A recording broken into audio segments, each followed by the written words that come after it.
Selamat pagi, Bu. Apa kabar kalian hari ini? Baik. Oke, itu yang Ibu harapkan. Kita memulai dengan absen dulu ya. Ya, Ibu. Ina, Hadir. Eti, Hadir. Diana, Hadir. semua hadir ya. Hadir, Ibu. Oke, baik. Sebelum kita memulai pembelajaran kita pada hari ini, mari kita awali dengan doa.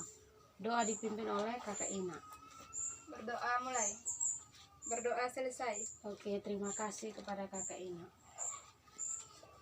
Oke, baik. Ada yang masih ingat materi kita minggu lalu? Saya, Ibu. Oke, Kakak Diana, materi minggu lalu tentang apa? Sistem pencernaan pada manusia, Ibu. Oke, baik, terima kasih. Mari kita berikan aplaus untuk Kakak Diana. Hari ini kita belajar tentang sistem pernapasan. Sebelum kita belajar, Ibu mau tanya, ada yang bisa mendefinisikan? Saya, Ibu. Baik, Kakak Ina.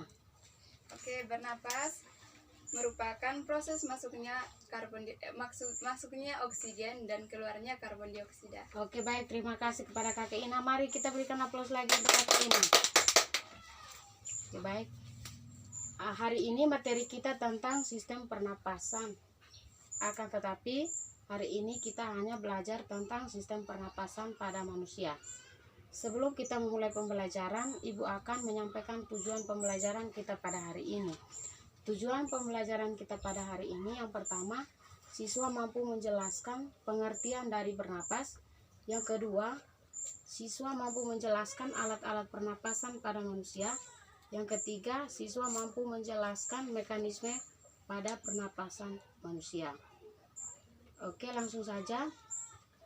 Bernapas adalah proses masuknya O2 dan mengeluarkan CO2. Alat-alat pernapasan pada manusia itu meliputi yang pertama rongga hidung, yang kedua faring, yang ketiga laring, yang keempat trakea, yang kelima bronkus, yang keenam bronkiolus, yang ketujuh alveolus, dan yang kedelapan paru-paru. Yang berikut mekanisme pernapasan pada manusia itu terdiri dari pernapasan dada dan pernapasan perut. Pernapasan dada itu terdiri dari dua fase.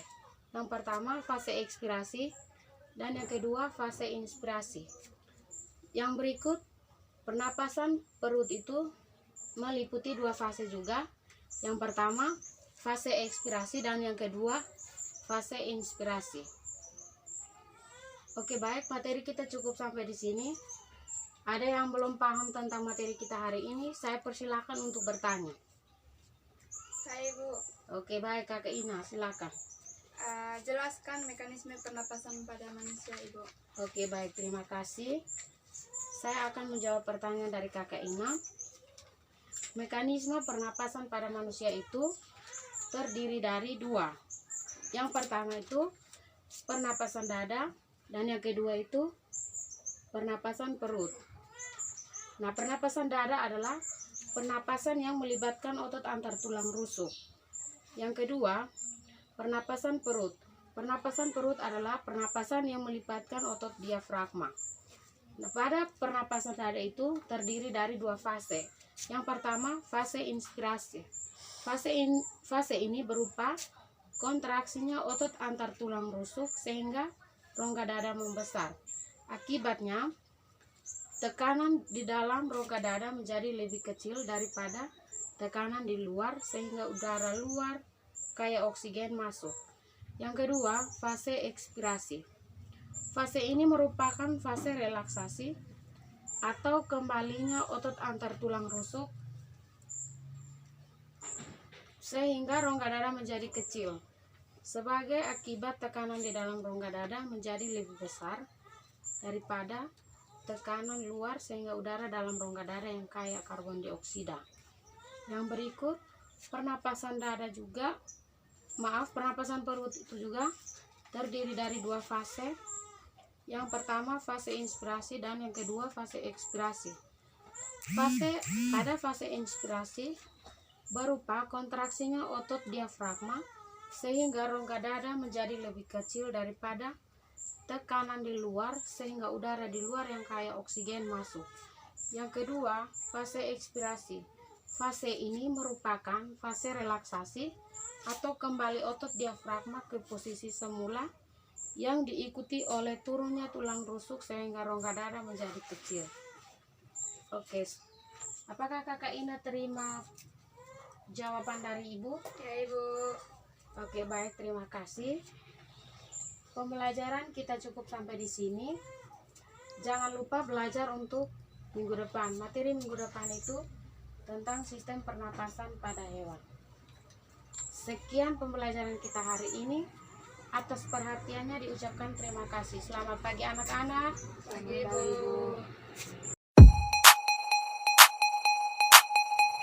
Selamat pagi anak-anak. Selamat pagi, Ibu. Apa kabar kalian hari ini? Baik. Oke, terima kasih. Itu yang Ibu harapkan. Kita absen dulu ya. Ya Ibu. Ina, Hadir. Eti, Hadir. Diana, Hadir. semua hadir ya. Ya Ibu. Oke, terima kasih. Sebelum kita memulai pembelajaran kita pada hari ini, saya minta satu orang untuk memimpin doa. Saya Ibu. Oke, Kakak ini silakan. Berdoa mulai. Berdoa selesai. Oke, baik. Hari ini materi kita tentang sistem pernapasan pada hewan. Ada yang masih ingat materi kita minggu lalu? Ada Ibu. Oke, Diana silakan. Materi minggu lalu tentang sistem pernapasan Ibu. Oke, terima kasih kepada Kakak Diana. Mari kita berikan tepuk tangan untuk Kakak Diana. Oke, hari ini materi kita tentang sistem pernapasan pada hewan. Sebelum kita memulai pembelajaran kita pada hari ini, Ibu akan menyampaikan tujuan pembelajaran. Tujuan pembelajaran kita pada hari ini, yang pertama, siswa mampu menyebutkan alat-alat pernapasan pada hewan. Oke, baik. Ada yang tahu alat-alat pernapasan pada hewan itu seperti apa saja? Saya Ibu. Oke, Kakak Ina silakan. Misalnya pada ikan bernapas melalui insang. Oke, terima kasih kepada Kakak Ina. Mari kita berikan aplaus lagi untuk Kakak Ina. Oke, baik, langsung saja materi kita pada hari ini tentang alat-alat pernapasan pada hewan. Alat-alat pernapasan pada hewan itu yang pertama pada serangga, yang kedua pada ikan, yang ketiga pada katak, dan yang keempat itu pada burung. Nah, pada serangga memiliki alat pernapasan berupa trakea. Yang kedua pada ikan, alat pernapasan ikan itu yaitu insang. Yang ketiga pada katak. Hewan yang hidup di dua alam yaitu di darat dan di air disebut amfibi. Amfibi memiliki alat pernapasan berupa paru-paru. Yang keempat pada burung. Burung memiliki alat pernapasan berupa paru-paru juga. Oke, sekian materi kita pada hari ini. Ada yang belum mengerti? Pas. Oke, terima kasih. Pembelajaran kita cukup sampai di sini. Atas perhatiannya diucapkan terima kasih. Selamat pagi anak-anak. Pagi Selamat pagi, Ibu. Bu.